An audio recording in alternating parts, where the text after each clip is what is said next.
Please welcome to the stage Senator Nina Turner.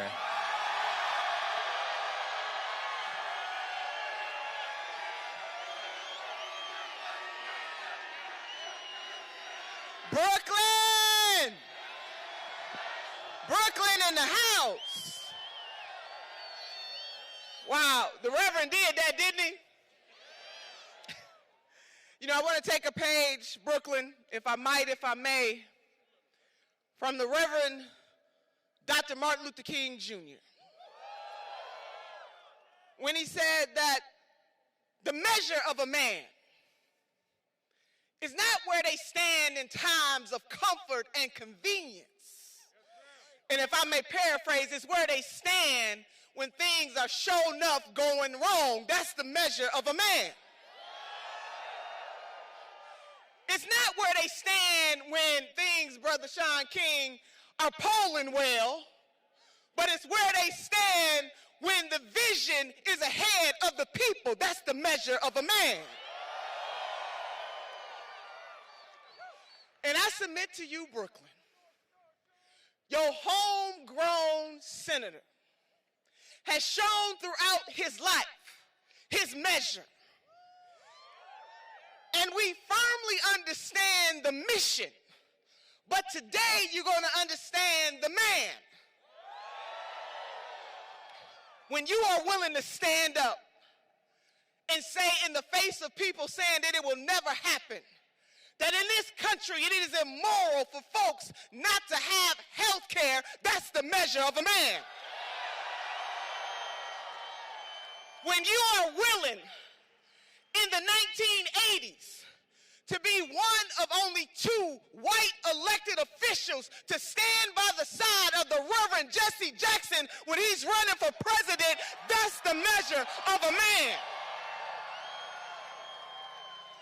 When you are willing at the age of 19 to know that in Chicago, housing discrimination against African-American folks was rotten to the core, and you are willing to be chained to a black woman on the front line, that's the measure of a man.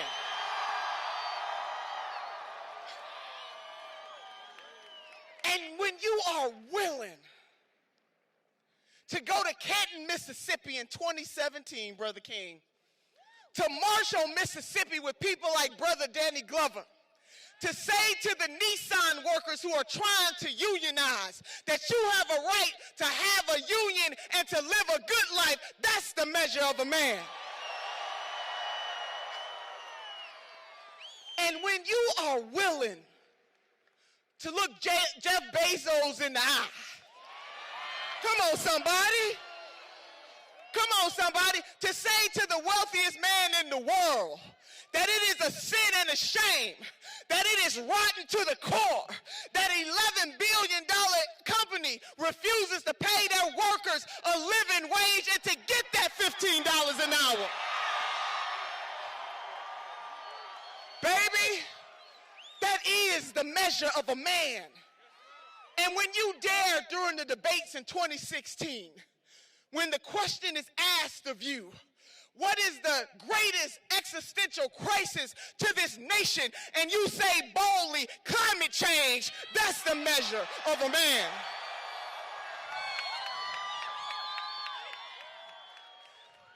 His history defines him. But it's not just about what he did in the 60s and the 80s and the 90s. It is what he is doing right now.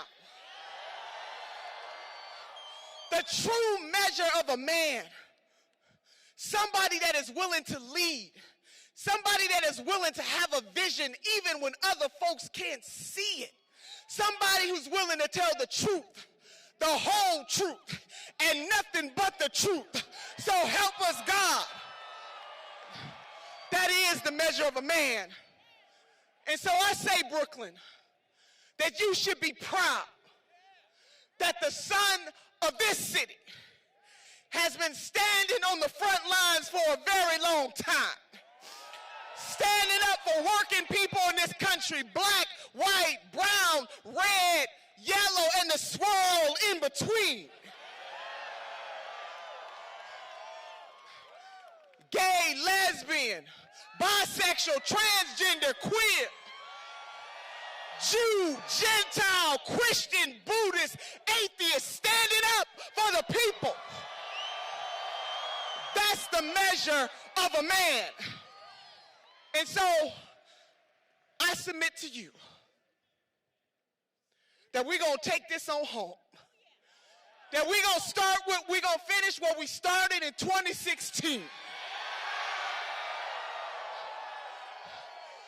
That this is a moment of transcendence. And our mission is so high, we can't get over it. And our mission is so low, we can't get under it. And our mission is so wide, we can't get around it. And with these hands, there's an African proverb that says that many hands make for light work. Can I see the hands? Can you raise your hands? All over, can you raise your hands? With these hands, we're going to transform this country in a way that they've never seen before. With these hands, we will have Medicare for all. With these hands, we will have college for all. With these hands, we will make sure that the working poor and barely middle class in this country have a system that answers to them. With these hands, we will rise.